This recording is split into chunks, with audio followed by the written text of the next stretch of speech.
Excellent.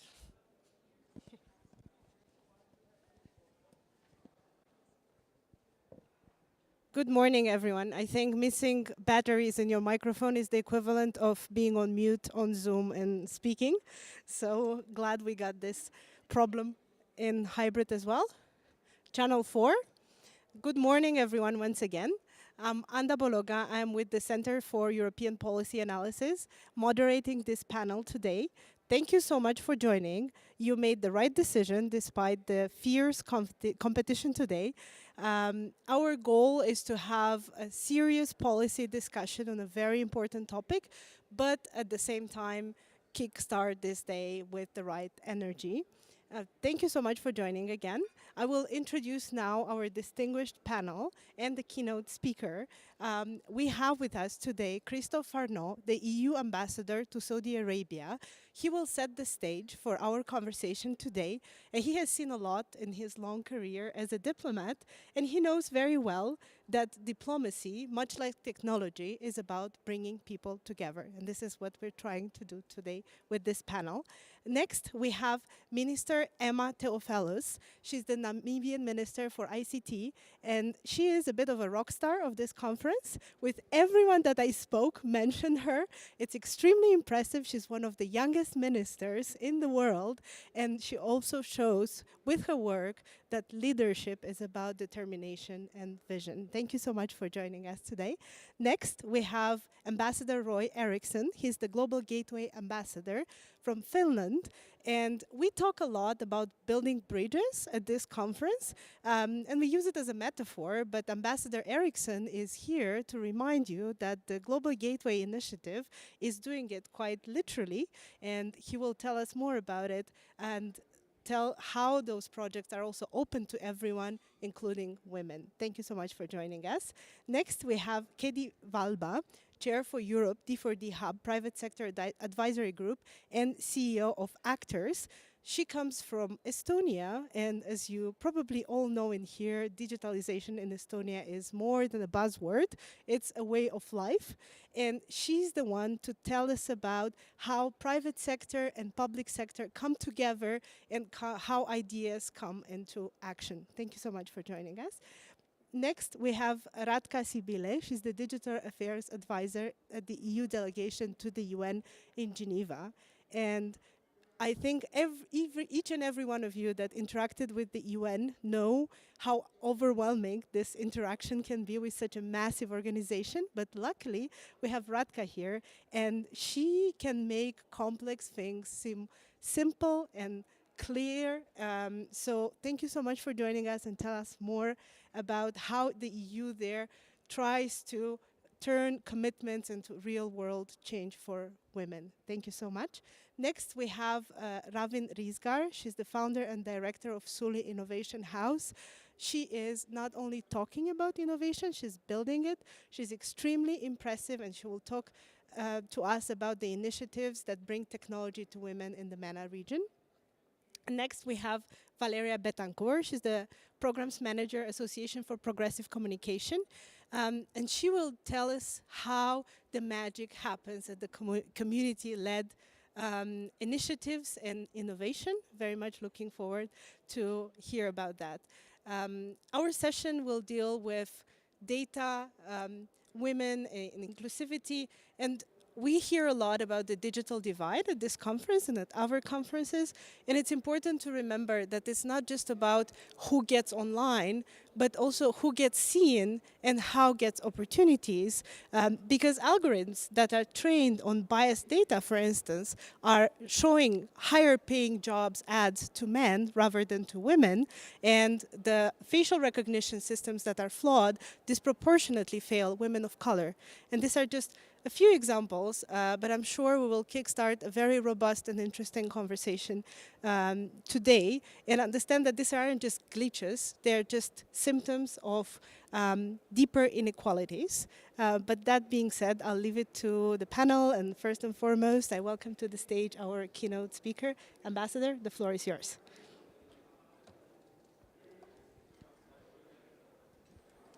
Thank you very much. Rockstar minister. dear colleague ambassador, excellencies in the room, distinguished guests, ladies and gentlemen, good morning. It's a real pleasure to open this session today with you. Gender equality, as you know, is a priority for the European Union. And as we all know, it is a multidimensional issue, from education to work, from health to decision-making, and of course, digitalization. And the thing is that the gender-digital divide remains a significant obstacle to achieving inclusive economic growth and equality. To launch the discussion, let me start with statistics. According to ITU, worldwide in 2022, 69% of men were internet users, compared with 63% of women. This means that globally, there are 244 million more men than women using the internet. Moreover, recent statistics show that women comprise only about 25% of the tech workforce.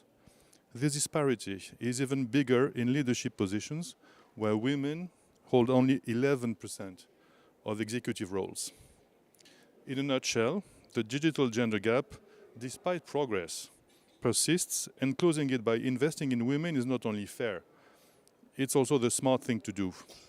Again, according to UN estimates, if women's exclusion from the digital sphere was ended, some $1 trillion could be added to the GDP of low and middle income countries. However, women still face challenges to access the internet, to develop digital skills, and therefore use digital tools.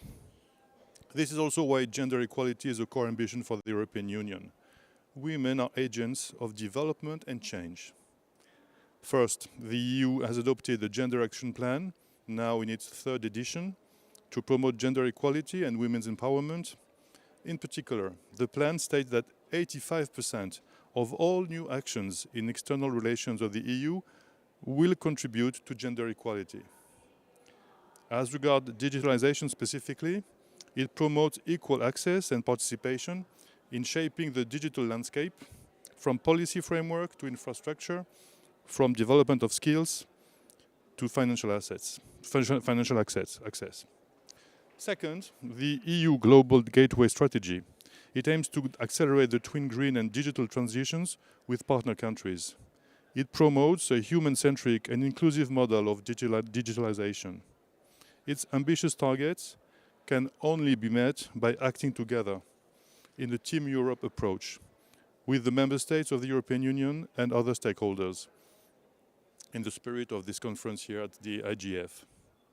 Third, of course, gender is well mainstreamed in the EU Digital for Development Hub, a strategic multi-stakeholder platform that fosters digital cooperation between Team Europe again and its partners.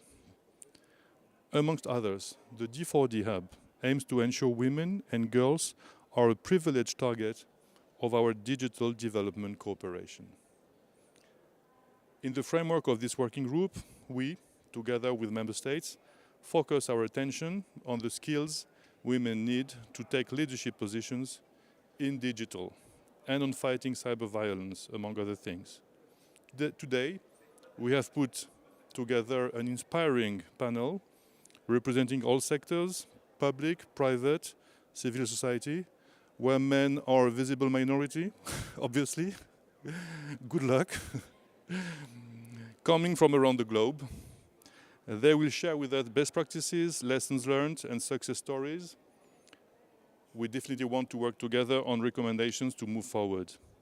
So without much further ado, I will give you back the floor and wish you all success in your exchanges. Thank you very much.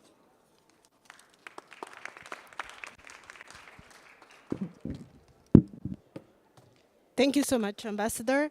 Thank you to the fantastic panel. And before we kickstart the conversation, thank you to the European Commission and the D4D Hub and to all our partners that are in this room today and in the cyberspace for championing this cause and for making this discussion possible. I thought that in order to kickstart the conversation in a more energetic way, I will give you 30 seconds to each speaker for a first question. And I want to hear from you one thing, your elevator pitch, to what's the biggest barrier to closing the gender digital divide. But 30 seconds, and then we will deep dive into a broader conversation. Minister, can we start with you? Thank you. Very much, and very good morning to everybody. Very happy to be here. Um, well, it's very difficult to condense it in 30 seconds, but I'll try. I think the biggest barrier to ensuring that we close the digital gender gap would be the opportunity for girls and women to actually learn the skills they need. There are so many impediments to them being able to access the material they need to ensure that they get online and basic skills to actually be familiar with the internet. And we experience this a lot in Namibia in the Ministry of ICT, that there is a fear of the unknown. Somebody who's not exposed to a smartphone or online spaces, they immediately say, I've lived without it for so long, why do I need it now? But not understanding the opportunities that come with it, I think, is the biggest barrier, is because once they understand the opportunities, there becomes a demand. They want to know more, they want to learn more, and they demand more from the state, from civil actors, to actually make it possible that the right infrastructure is in place, that smartphones are cheaper, that data is cheaper, and that they get to learn the right skills to be online actors. Thank you. Thank you so much. Very comprehensive. Ambassador Eriksson? Well, I would like to echo what the minister said. And I think also one big stumbling block is the mental kind of thinking that the internet and digitalization, it's concerning only men. And we do not see what possibilities women have, and that's why I'm very grateful to be part of the Global Gateway and different projects where we take for granted that women are also included in the project. We listen to what their needs are and also try to promote that, yes, we're building connectivity, but it is not connectivity per se. It is so that you can use it. So you can, for example, start a micro company, like we have in Africa, good examples of women when they have the possibility to connect with the world. So they have small companies, be it making clothes or home cooking or something. So it's empowering women if they just get over the first threshold and get online. Thank you so much. Can we hear from Katie Valba? Yes, thank you. I try not to repeat what the others have. Can you hear? Yes. I try not to repeat what the others have already mentioned, but as one of the things I see as a big barrier is the access to services, first of all, which we see is a problem in many countries, and also that we don't teach young kids or girls ICT skills. And this is what we are trying to solve in Estonia with different educational programs for girls to be included in ICT world, to teach them technological knowledge and so on, so that they would have more interest in the field in the future as well. Thank you. Thank you so much. Can we hear from Ratka Sibile? 30 seconds.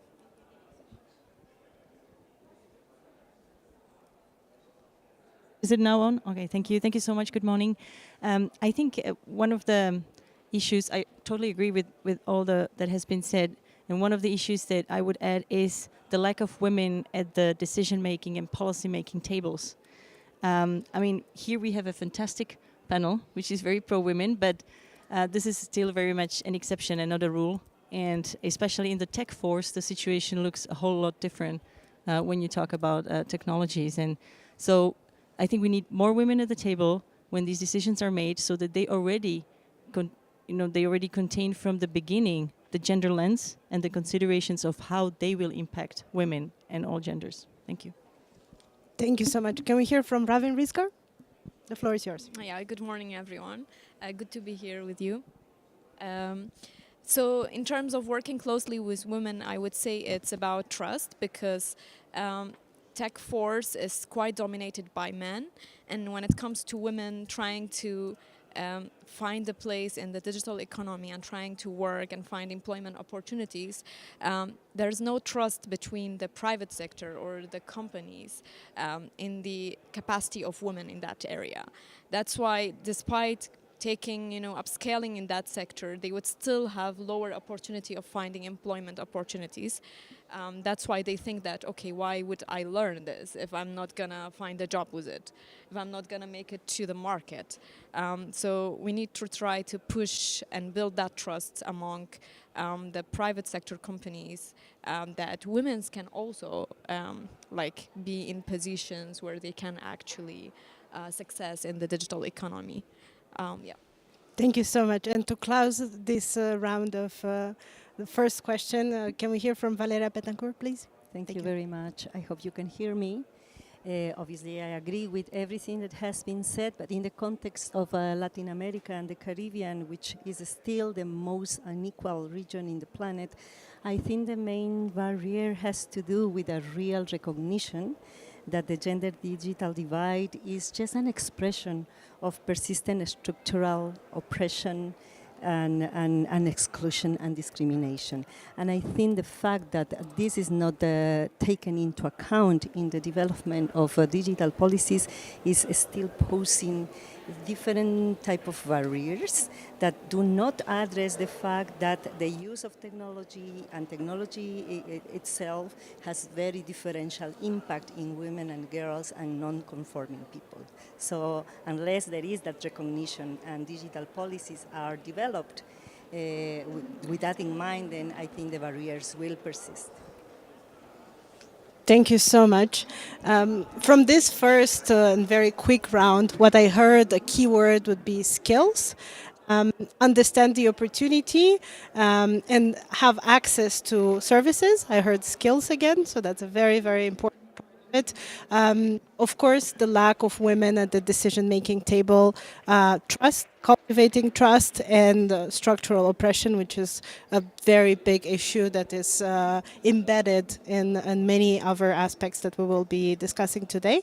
After this very short round of intro, to open the discussion to the panel and give more time to address several more complex questions. After this round, we will open the floor to the public and to the online audience, and we will have a more dynamic interaction. But perhaps I can come back to you, Minister. And we hear a lot at the IGF about skills, we hear about access, and maybe you can tell us what is Namibia doing in this sense, how it is promoting those, and how is it trying especially to reach women from underserved communities. Thank you. Thank you so much. I think it's a multifaceted approach we're trying to do because in the average context, you have urban women and girls and rural women and girls. Then you also have those that are in the peri-urban areas, in the informal settlements that live on the margins of cities and towns, but do not necessarily have access to the services in those cities and towns. And then, of course, before we even talk about high-level skills or skills for one to actually run a small business and put that business online, there's the basic barrier of digital literacy, just being able to navigate a smartphone, create an email address, create a social media platform, let alone be able to market my small, cooking business on Facebook or Twitter. So we really try to see how can we address every layer as best we can. So some people, you need to move them from this stage to the next stage before you can see any results. And we do that in two ways. One, we have, with the assistance of the D4D Hub, I'm very happy that a year ago we already started a program in Namibia to try to give digital literacy training to young women across the country. We did about 6 regions in the country. And now that, of course, D4D Hub has gone out, we have now adopted the program internally in the country, and we have expanded it across the whole country. And in doing so, we have now created a digital literacy framework, a national digital literacy framework, to say that as government, we can't do it alone. Any actor, a young person with a small organization that has the skills, when you go back to your village, even in the holidays, have a week-long training. Tell us what you need, and we'll try to give you material. So we try to close that gap as practically as possible. And this is really going back to the basics. We realized if we have a big national program, that it will take a long time in logistics and administration before we can say we have trained 100 girls or 100 women. So we are saying, let us just create one framework. Everybody can then train where they are. We say it informally to say the knowledgeable one teaches the next. So if you know the basics, teach the next person, and the next person teaches the next person. So that's one way. The second way is we have coding camps, because we're trying to hope that we introduce coding as a subject in our schools. But as a Ministry of ICT, we have now started a coding camp for girls only. A week-long coding camp. The first one we did with the United Nations Economic Commission on Africa. It was such a huge success. We got a lot of flack that we are only teaching coding to girls. But it was a strategic and intentional position we took to say we want to start with girls. We'll probably expand in the future, but we want to continue teaching girls coding. So it's really, you can't say you're doing this one program and it addresses everybody. It's multifaceted. You have to constantly change the program as you go to urban areas. You change the program. When you go to peri-urban areas, you change the program again. And when you go to rural areas, you change the program again. And we hope that we will try to reduce the amount of time to expand the skills necessary for women and girls in Namibia. Thank you so much. I hear a bottom-up approach, and I hear a diversity of approaches, which is very inspiring. And I invite the other panelists to think of similar examples that they can share. And now I would like to move to Ambassador Eriksson. And if you can give us the elevator pitch of what is the Global Gateway, and then address in a more complex manner, how does it build infrastructure that is gender inclusive? And maybe you can give us an example of a concrete project in that sense. Thank you. Thank you. First a pitch on Global Gateway, and then I will attempt to also talk about how we can close the gender divide for an inclusive economic growth, and from there coming back to Global Gateway. Global Gateway is a initiative launched by the European Union and the Commission end of 2021. And the aim is to mobilize 300 billion euros for infrastructure projects in emerging markets. I have to underline, it says mobilize 300 billion euros. It doesn't mean that there is 300 billion somewhere in a magical purse, but we are trying to mobilize the private sector with the help of public money to take down the risks of projects, so that we have projects that would not be materialized without this initial small help. And Global Gateway is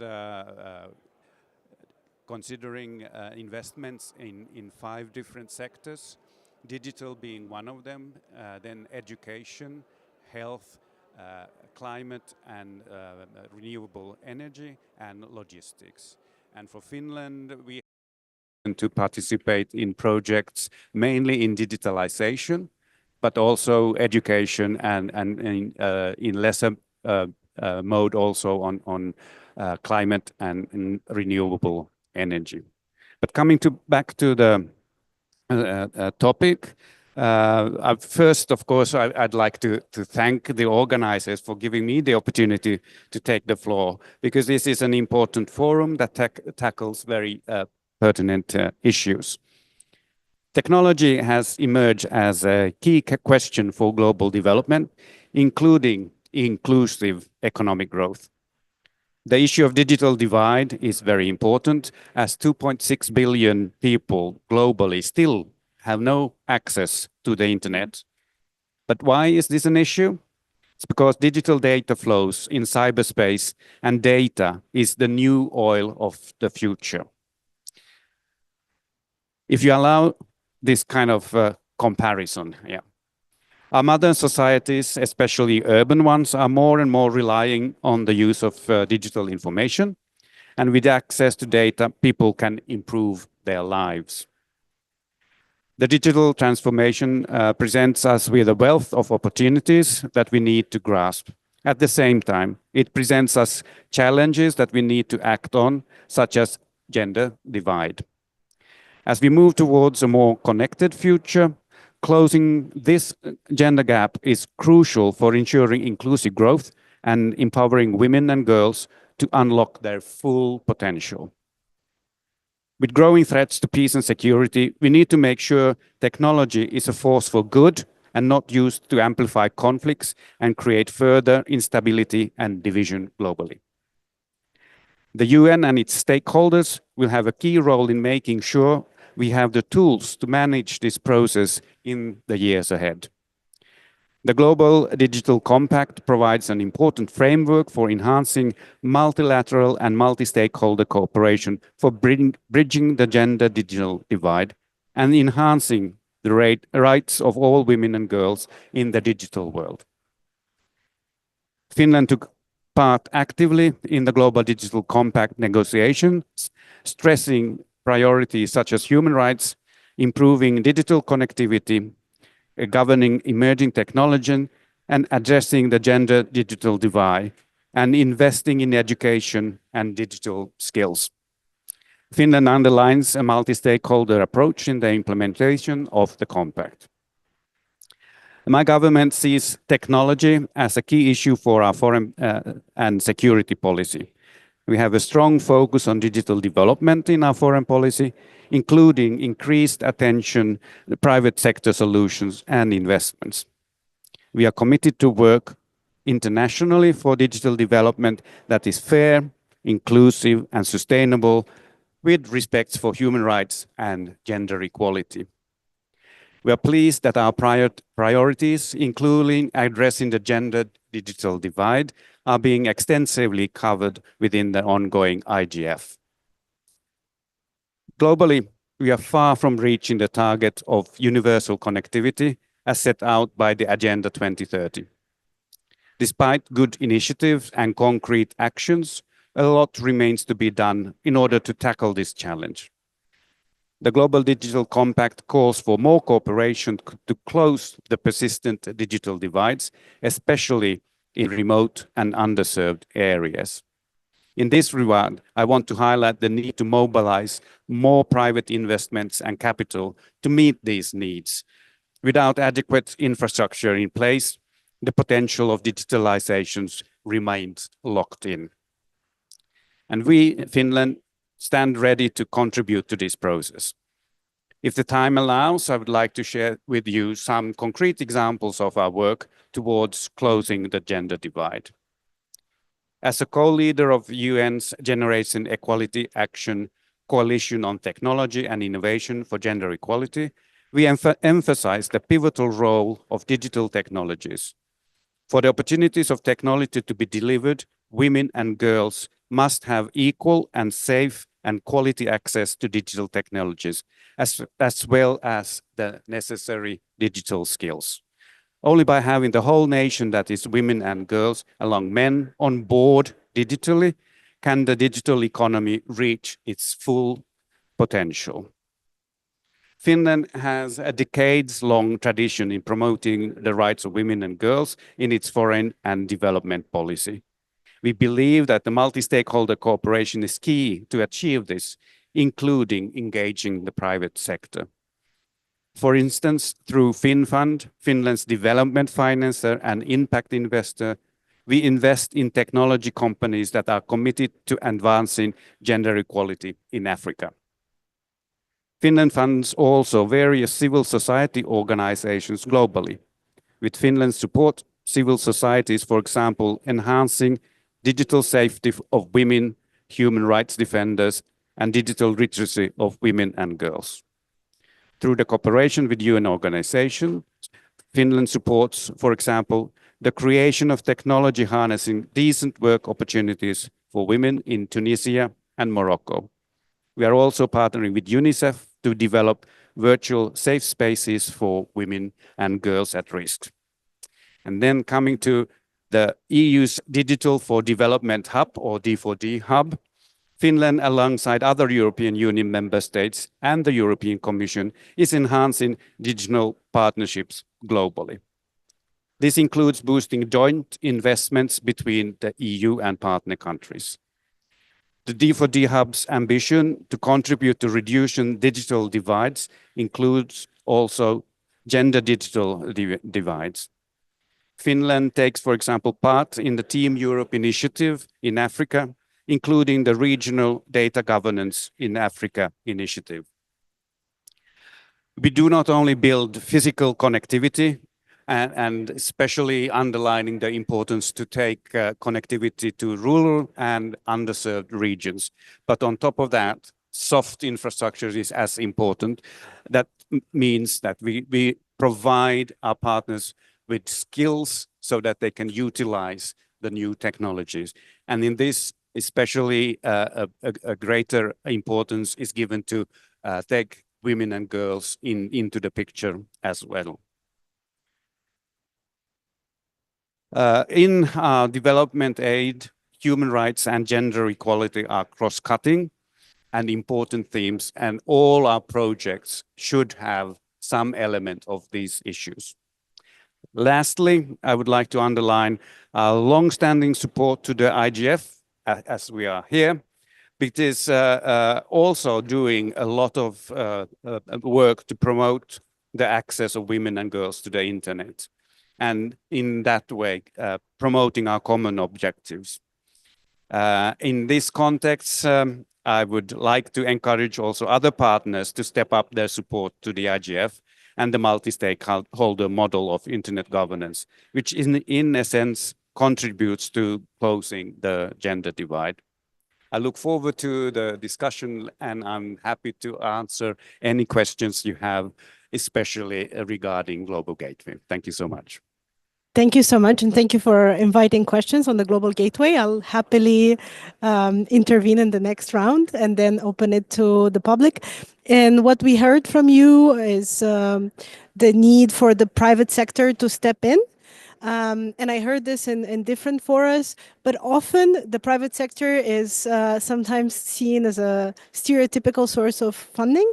And I would like to understand better what other how else it can step in, and I'm sure that Katie Valba is best positioned to tell us, besides what is expected in many projects, the funding aspect, how else can the private sector contribute to closing the gender digital divide? And maybe you can tell us more concrete examples from Estonia and other examples in terms of leadership of women in board panels and so on. The floor is yours. Thank you.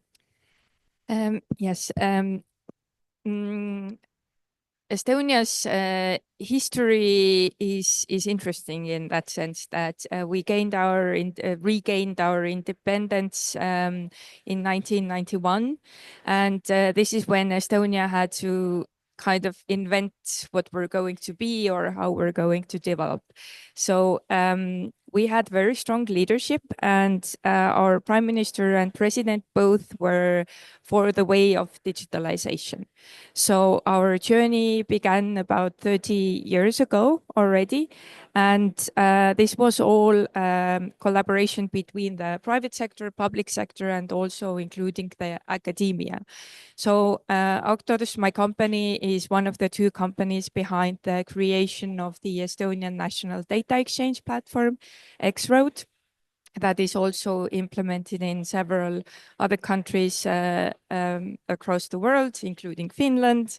And this is, for example, one very good example of this pure like private-public partnership, and also something that is making sure the society is inclusive to all genders and also like people with disabilities and so on. Because in Estonia currently we like to say that we have 99% of services available online. Actually, it's very close to 100 now because the last two services were getting married and getting divorced that weren't accessible online yet. But now these services have been digitalized as well. You just need to show up for the final signature to actually make sure you will meet the person before getting married. And this is the interoperability platform in that sense is something that is a very valuable asset in accessing the digital services, having inclusivity for also women and people in rural areas, because you can have access to healthcare, the financial inclusion, you can start a business from the convenience of your home within like a couple of minutes. It takes a bit more time to open a bank account, but still it's you're not dependent in going to some physical office or traveling long distances and so on. And also in the very beginning of our developments in Estonia, for example, the implementation of ID card is a very good example, which was also done in collaboration between the private and public sector. And the banks and telcos were actually the first private sector institutions to support the government in implementing these solutions. And also the banks and telcos were the first ones to take these services into use. For example, in Estonia, the banks were authorized to issue ID cards also because you don't have government offices in all of the rural areas, but we used to have banks. Now we don't have bank offices anymore as well, as bank offices are closing down because everything is moving into the digital world. So you have offices only in the bigger hubs, and if you want to have, for example, consultation for receiving a loan, you can do it all digitally. Another example is, for example, the certification authority that was providing certifications for digital signature in Estonia. The digital signing that you could do at first with the ID card. Now we also have the mobile app-based solution, the Smart ID, or also mobile ID, and all of those certifications was provided by a private sector authority, which was authorized to do so by the government. So these are some of the examples that we have, and that has provided a very good access to services. And also we have made ID card mandatory since the age of 16. So all of the citizens, or like adult citizens in Estonia, have it. And this is also a tool which enables you to have access to digital services in the country. Thank you so sorry. Thank you so much. We heard so much about access and skills, which is which brings us to the first part of the panel where we discussed about the biggest barriers to closing the gender digital divide. And thank you so much for sharing the leadership of Estonia. It's very inspiring. I experienced it myself. I was in a study visit in there, and indeed I could see how digitized is the medical sector and how much access that provides to so many categories of people.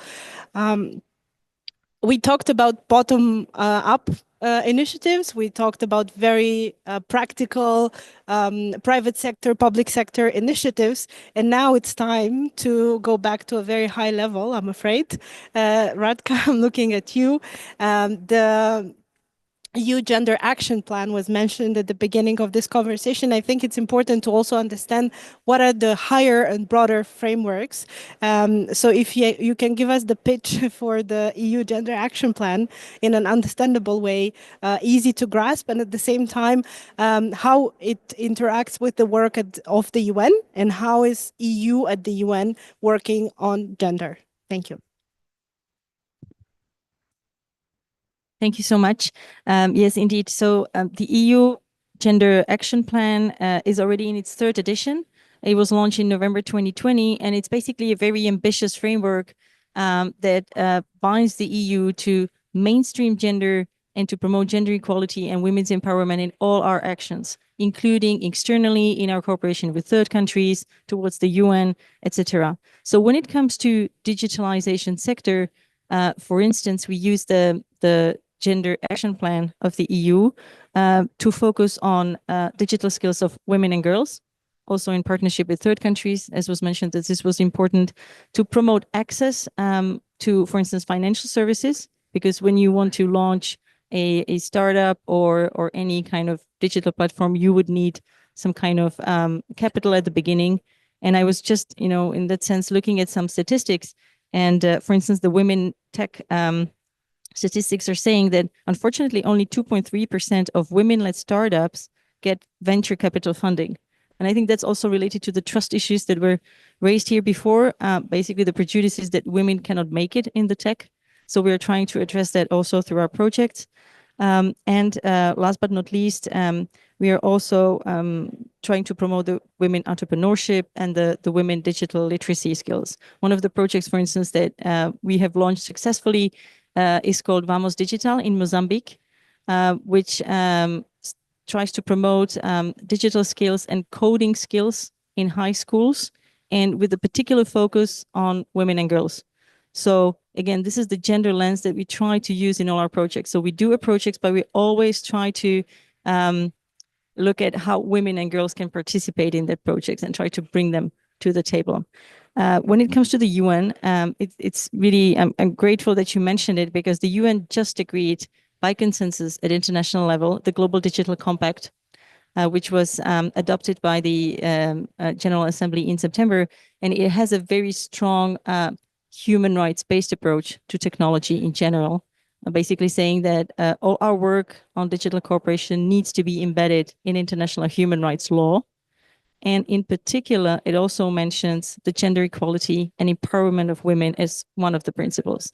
And the European Union, when negotiating the Global Digital Compact, was one of the staunchest supporters of that principle, of the human rights-based approach in general, but also with the focus on women and girls, because we really believe it's important to have everybody at the table. And now, as we enter collectively in the implementation phase of the Global Digital Compact, we will have to see how we can work all together. So the EU is trying to do it as Team Europe, but we will need other partners as well to try to implement that and close the gender digital divide before the 2030 SDG summit that is already fast approaching. Thank you. This is an incredibly ambitious target to make it by 2030. But like with many other extreme challenges that we're facing, it's important to put our utmost ambition into those goals. And maybe now we heard about innovation, and we heard about startups, and so much about coding and encouraging women to get into tech, not only coding. So maybe we can hear from Ravin Rizgar and about your work on Soli Innovation House, which is extremely impressive. And maybe you can share with us how did you come up with the idea, and what challenges did you encounter, and what's the success story of the Innovation House at this stage? Thank you. Yeah, thank you for asking this question, because this is actually starting all from my own story. And I do really believe on the point, when there is a challenge, when there's a need, that's where innovation comes in.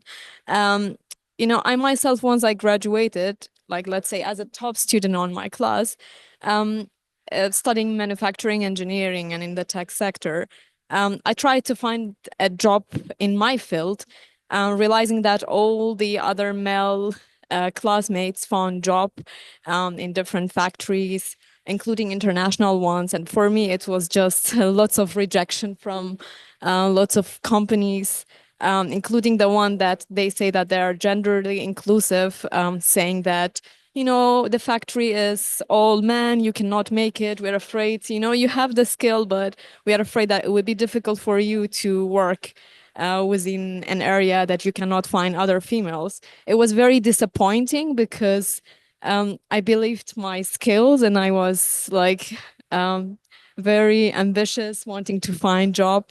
And that's all where the idea started, looking at all the other female friends and all the other females in the community, that they're all going through the same challenge.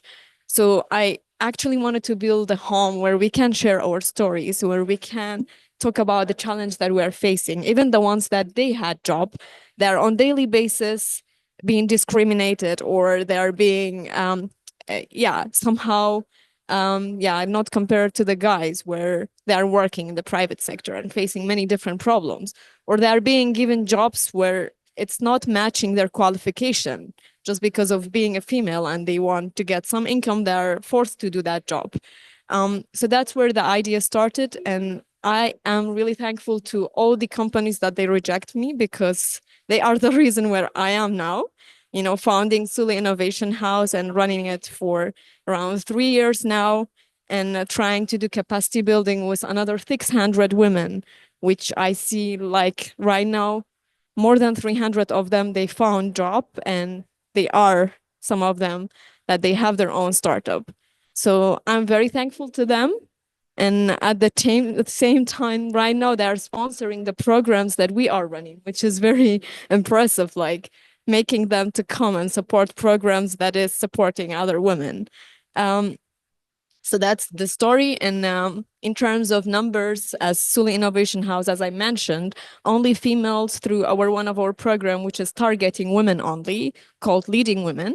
We have upscaled like skills of women in digital skills, tech skills, and also including soft skill for 600 women, in which 53% of them, they found job. And we're very happy with the result, and we're planning more to come for 2025. Yeah. Thank you. Thank you so much. I think the numbers speak from themselves. And thank you so much for sharing your story that I think is extremely inspiring for other people that hear it. And I encourage you to reach out and seek partnerships in this sense. And speaking about community-driven approaches, I'm moving now to Valeria Betancourt. And I would like to hear more about her work and how you shape inclusive policies in the Latin American region, and what's the role of communities, and how do you form a community in this space in the first place? Thank you. Okay, thank you very much. First, I will be obviously expressing the work that my colleagues and our network does. I think, first of all, it is very important to situate the conversation about inclusion and overcoming the gender digital gap in the moment that we are in. The Global Digital Compact has been mentioned. Obviously, it is going to be, and it provides a very important updated framework of the challenges that we face. But I would also like to bring the attention to another process that, in our view, represents also the view, the perspective, and the challenges of the Global South and countries in the region, which is the +20 review of the World Summit on the Information Society. And why I mention this, because the emphasis is on people. The vision of the WSIS was precisely on people rather than on the digital. And I think it's time to look again at that vision and to put people and the planet in the center. And that vision, we have the opportunity also to build on community-based approaches, community-driven approaches that, in tandem with a gender justice lens, really open much more possibilities for digital policies to recognize, as I was saying, that the problem is structural, but also the fact that technologies obviously are enablers of rights, of development, of inclusion, but are also the tools and spaces in which violence and in which misogyny is perpetuated, replicated, and amplified. So it's important to have those two aspects, those two dimensions in mind. But also this community-driven approach and a gender justice lens help us to overcome the assumption that technologies by themselves can enable economic growth, and that economic growth equates or equals development and inclusion, but also help us to overcome this assumption that the solutions should come from a single stakeholder.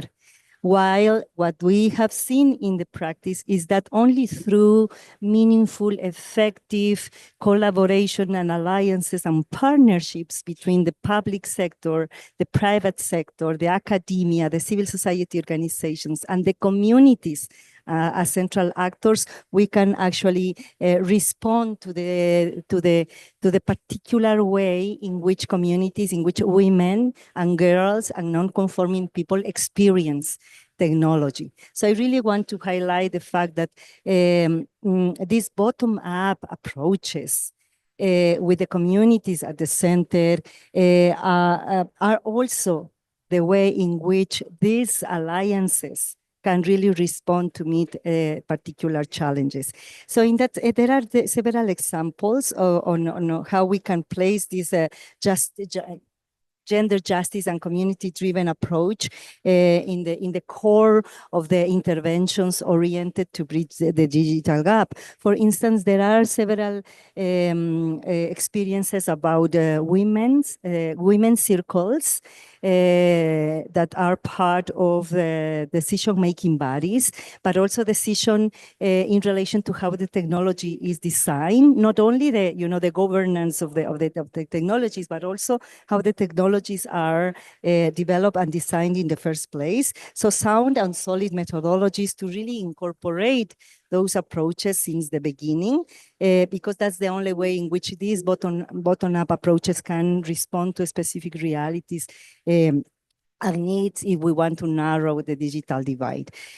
Those will also help to counteract the pinkwashing that has happened through several interventions that, even though they have good intentions, are not able, because of this distance that they have with the real needs and the particularities of the barriers that women face, in order to be able to really overcome those. So I think that's a good way to do it, and the different stakeholders working together can put the communities in the center and be able to design solutions that could meet the particular needs and contexts. Thank you so much for sharing that. And this panel in itself is an illustration that multi-stakeholder is not just a buzzword. We hear from governments and the action they take, and we hear how this resonates with the private sector that is equally as keen to invest. For instance, if we take the coding camps, the government is interested in that, the private sector is interested, because inevitably it's going to have a great workforce. We have innovation houses that just help and empower women and give them the space and the trust to take part in those activities. We have the international institutions that come with broader frameworks. We have the communities that are there.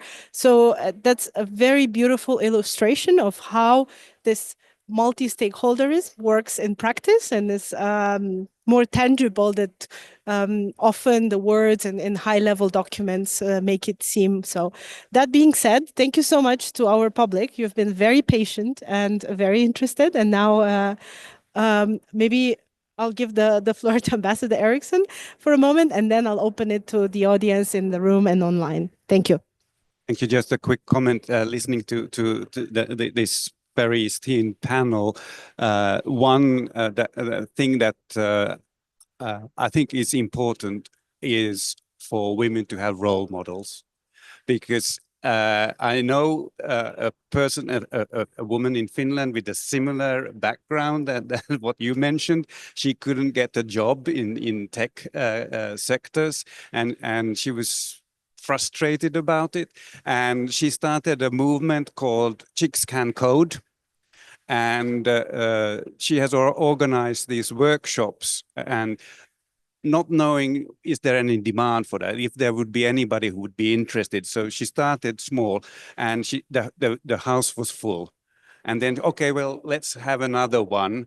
And again, the house was full, and again and again. So she actually started then her own business and has workshops throughout Finland on how women can also get involved in coding, that it's not something that you have to have a Y gene to do. Women can do it as well, and she has been a great successful. So what the bringing in closing the gender gap, we need good role models. So now girls have seen that she's been a success, so coding is no longer something is just for boys. Girls are interested in that as well, and it has had for the whole of the Finnish economy a good beneficial outcome, because our gaming sector is now really booming and being successful, but it couldn't be successful without the women. So that's just what I wanted to say. Thank you. Thank you so much. And if you allow me to add one more thing, you mentioned role models, and at the same time, we need allies. Often the gender policies are left to the women, and it's often that they feel the pressure and the responsibility to fight for it. And it's extremely important to have allies and have everyone get involved in this, because the economic benefits and just the benefits of this concern everyone. And thank you for being an ally with us today on the panel, and thank you to everyone in the public that is here. That being said, I'm going to open it to everyone. I know we have, including people in the IT industry, especially in the video games. So opening it to the public in the room and online. Perhaps we can start with the room. Do we have microphones? Do I have? Thank you.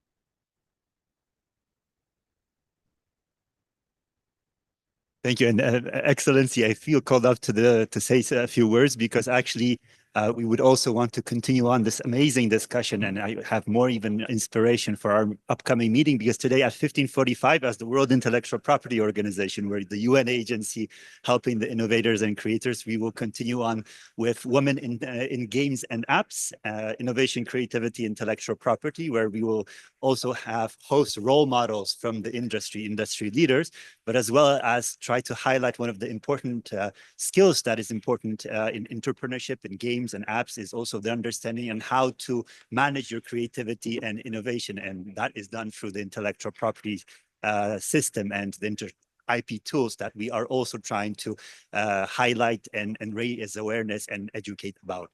So of course, congratulations just about this event, and I feel further inspired by all the words mentioned here today.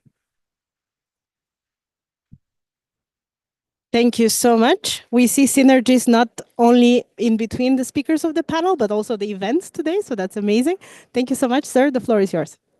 Good morning, everybody. My name is Peter Zanga Jackson Jr. I'm from Liberia. And I firstly want to thank our panelists for all what they have said.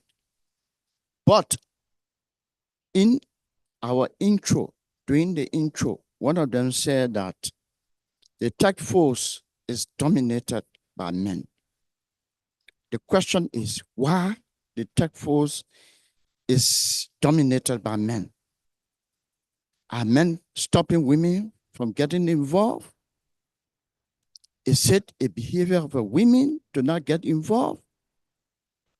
And so what can we do to get women involved into tech? Because once you use the word tech, they say, oh, it's for men.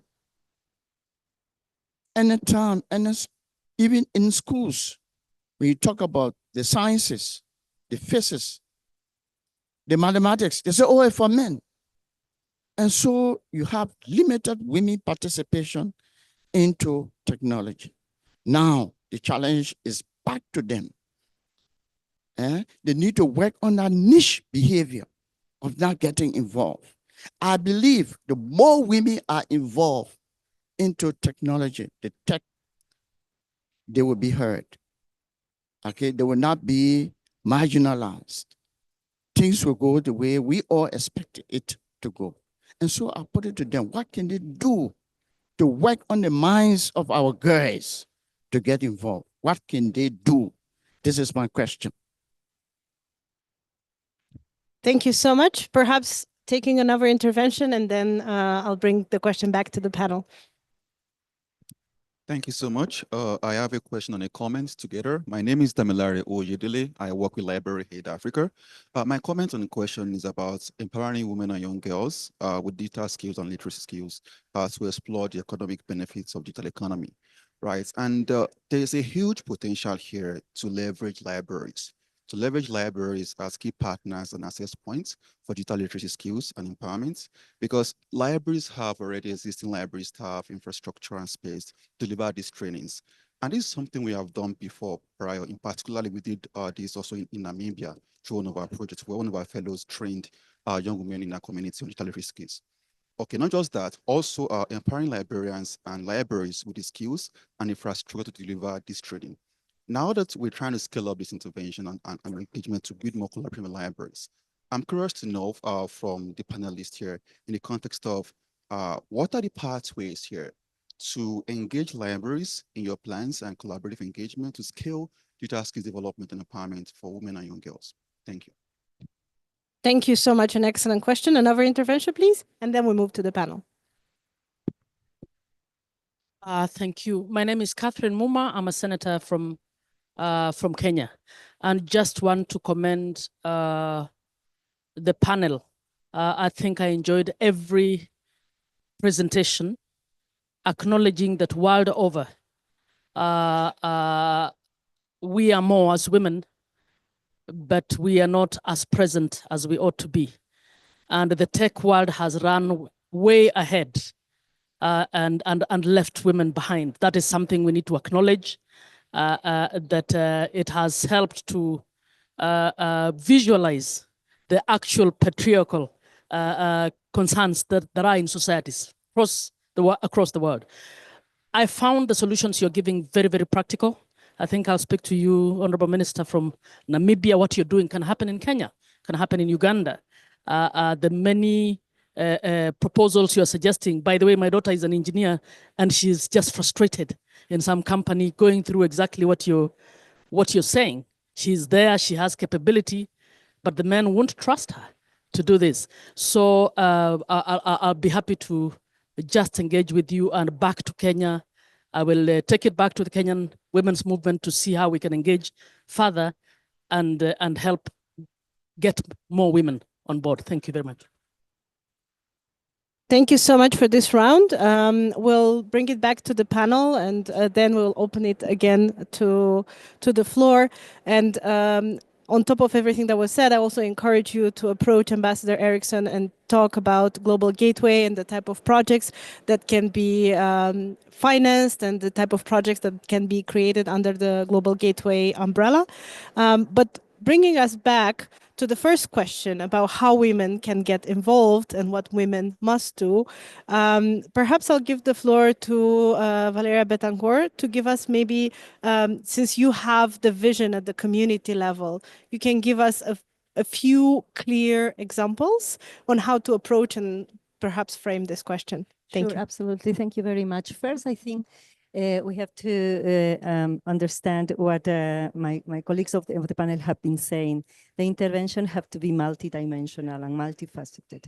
And I think first, it is very important to enable regulatory frameworks that allow for the coexistence of different models and different ways to provide connectivity, for instance, because that will also create the conditions through the regulatory and legal frameworks to be able to precisely, for instance, deploy community networks and an infrastructure that is owned by the community in a way that will have and ensure this, the financial sustainability, for instance. So the regulatory framework is one level, and the possibility, as I am saying, of allowing for the existence of complementary models for bridging the digital gap. Second, I think financial mechanisms as part of the implementation of the Global Digital Compact, but also the review of the plus 20 years of the World Summit of the Information Society. We are kind of witnesses a revamping of the multilateral agenda, including the restructuring of the financial global architecture that has to also kind of mirror what is happening with the financial mechanisms at national level. So for instance, for the Global South, and I guess in many other regions as well, but in Latin America in particular, the role that the universal service funds can play in ensuring the financial sustainability of women-led initiatives, of women-led enterprises based on digital technologies. I think that's very important. So ensuring this kind of deep investment, focused investment for ensuring the financial sustainability of community-driven initiatives is very important. Also, there are very important in communities that have a very strong feminist imprint in Latin America. That's the case of community networks in Brazil, in Argentina, in Colombia, in Mexico, that have been able, working together, the community, but also in partnerships, as I was saying, to be able to put in practice the feminist principles of the internet, for instance, and also some other guidelines that different groups have developed in order to make sure that the digital policies are truly inclusive and gender sensitive. I would like to mention in particular two initiatives that are happening in Latin America. First is a mapping, a kind of mapping of best practices that the Inter-American Telecommunications Commission has started in order to precisely shed some light in terms of what are the best practices to ensure that digital policies are gender inclusive and gender sensitive. So member states have been invited to provide information, and with that information to be able to understand what is happening at the level of the community networks and systematize that knowledge and experience. And second, there is a very concrete example, a very recent one in Colombia, that there is a partnership between the European Union and Colnodo around a project that is oriented precisely to connect the unconnected in rural areas in the country. And it's interesting to see how that partnership is allowing the intervention in the different levels that I have mentioned. So to be able to encourage and promote a policy dialogue in the country that will help to precisely work at the regulatory framework, but also the digital policies that are sustainable in time and that work closely with the communities, but also at the community level to be able to deploy not only the infrastructure, but also the capacity building programs for women and girls and non-conforming people in order to be able to make the most of the use of technologies. So those are the examples that are there. They are very well documented, and I think we can build and learn a lot from those experiences in different countries. And also regulatory developments in Mexico, for instance, allowing the existence and the deployment of indigenous community networks where women have a very central role in the governance of those communities, not only the technical running of the community network, but also the governance of those initiatives. Thank you so much. And before opening it to the panel, maybe I can add something on women getting involved and the regulations. And it sounds very abstract, but in reality, the buzzword of this conference is artificial intelligence. And one way in which artificial intelligence is being used, if there is no regulatory framework to prohibit it, is for employment. But the way artificial intelligence works is an algorithm trained on data.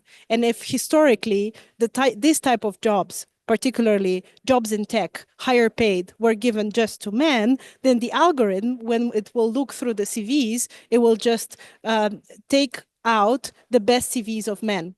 and those women will not receive an invitation to the interview. So this is a very practical way in which having a regulatory intervention in which companies will not be allowed to do that without human oversight is clearly opening a path for women to be invited to the interview. And then it's up to them, of course, to be as competitive as males in those positions. But in a very pragmatic way, that's how, through regulatory frameworks, you can control the use of these technologies. And that's a practical example from the regulatory framework of the EU.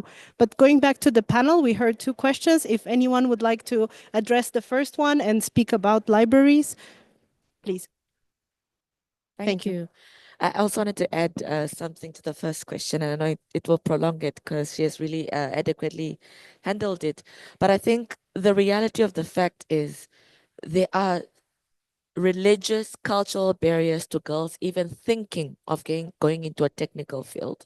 Even just the discussion in the household. You almost become an anomaly if you want to go outside of the traditional types of employment that you want to have. When I was in high school, between the last two grades, grade 11 and 12, you're allowed to choose subjects that you want to do, at least 3 that you want to do. I didn't want to do home economics, and home economics was you learn how to knit, you learn how to keep a home. You know, I didn't want to learn that in school. I learned that at home already with my parents and my guardians. I wanted to do computer studies, and in that class of 35 students, we were only 2 females. Nobody stopped them to choosing computer studies, but already there's a lot of social engineering from a girl child. Just even the conversations of what is possible, what is not possible. And you might not think it's, nobody said, no, don't go do that.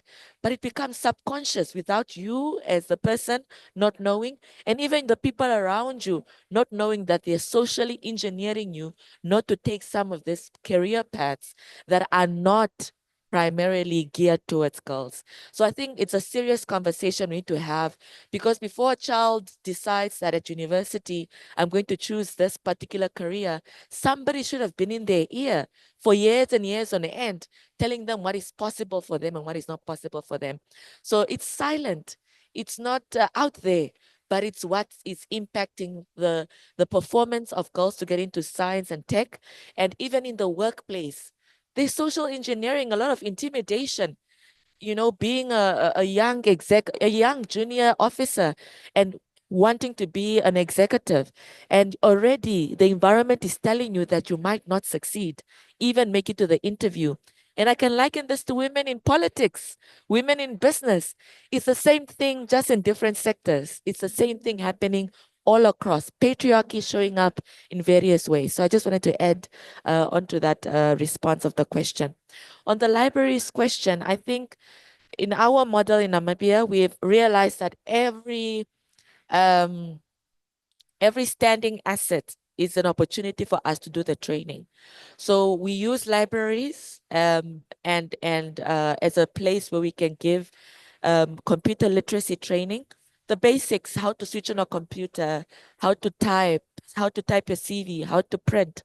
It might seem, for all of us who might have advanced skills, it might seem like, how can somebody not know that? But there are a lot of people who do not know that, and that's why we use the libraries. Secondly, we use what we call ICT centers that we share between the Ministry of ICT and the Ministry of Youth. This is targeted to young people, both male and female, around training. So it's already a standing infrastructure. The government has invested into that infrastructure 5, 10, 15, 20 years ago. We just help refurbish it by putting 1, 2, 3, sometimes even 5 laptops. Makes such a big difference in ensuring that that space becomes sort of as an ICT hub for somebody who wants to learn computer and digital literacy. And then the third place we are now exploring using is post offices.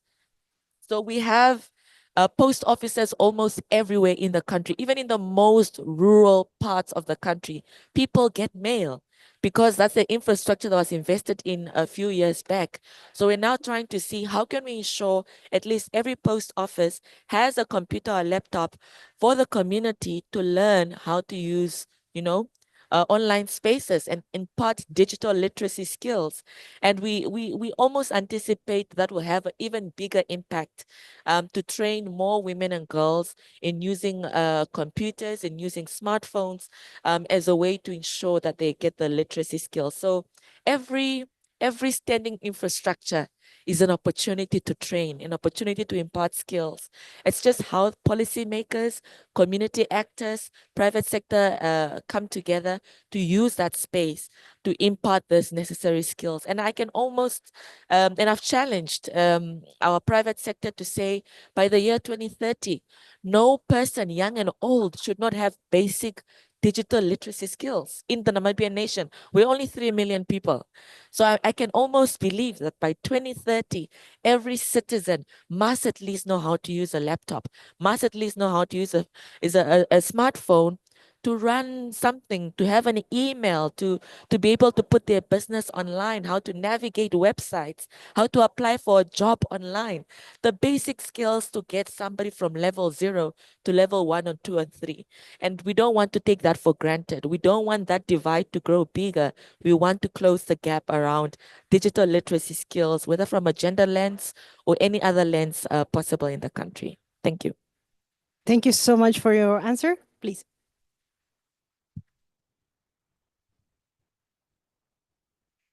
Thank you. When I was going to university, my first degree was business administration and languages. And my uncle told me when he heard that I am going to attend the university, he said, nonsense. Women and business, that's nonsense. You should find a rich husband, stay at home, have children, and not go to the university. So this is what we're talking about. It's happening everywhere, all over the world. And this is the environment we come from. But I wanted to make an example, also talk about the libraries from Estonia, that this is how we actually also started our digitalization journey, that we created internet access points. We did also use the libraries, and we also created computer classes, one computer class to each school all over Estonia, and provided computer lessons not only to the general public, but also when we're talking about gender equality, we also need to talk about the elderly and the inclusivity of the elderly, because they also need to access the services. So this is what helped us a lot. And this was also something that was done in collaboration with private and public sectors, largely funded by the private sector, because the computers to the schools were coming from the private sector. And this is where I'm also happy to represent the Digital for Development Hub here, which is the initiative or a strategic platform created by the European Union and member states to actually boost the digital transformation and investments around it. And the focus is very like human-centric. Also, the gender topic is a cross-cutting topic in all of the initiatives. And I'm very happy to see that, well, I'm here because I'm representing the private sector advisory group. We also have the civil society advisory group. And I think this is a good example of a platform for collaboration. We need more of these neutral platforms where we can talk together, the private sector and the public sector, because innovation usually happens in the private sector, but somehow we are afraid of the private sector. We don't trust the public sector, but we need those collaboration platforms where we can actually discuss with each other, and then like we will have better ideas and inclusivity.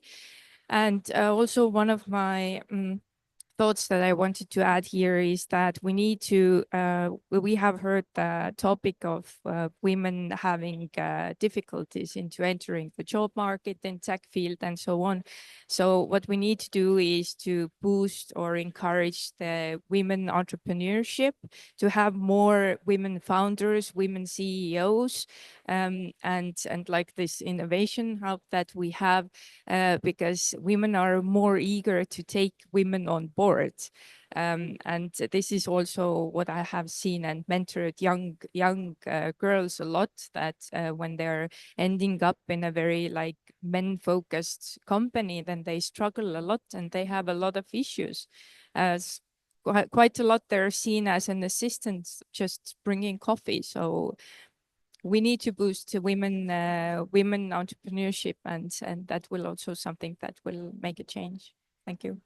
Thank you so much. Thank you again for all your interventions. Thank you for your patience and being here. We're running out, sorry, we're running out of time.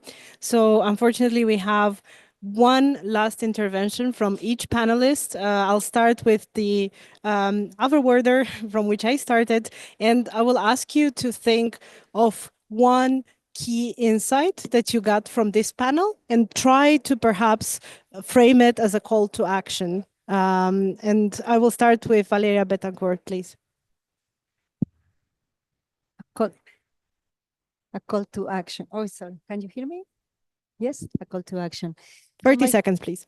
Yes, my call to action would be to precisely take the responsibility that every stakeholder has for ensuring that we can bridge the digital gap. As I was saying, it is not a matter that just one single actor can provide the responses. And I think bottom-up approaches have, I think in history, show that might be the best possible way, putting people and communities in the center to be able to provide solutions that are meaningful to people, so digital technologies can help improve the life and open opportunities not only to enter and to access to economic justice, but also social justice and environmental justice that for communities is essential in order to also ensure the integrity, safety, and well-being of themselves and the planet.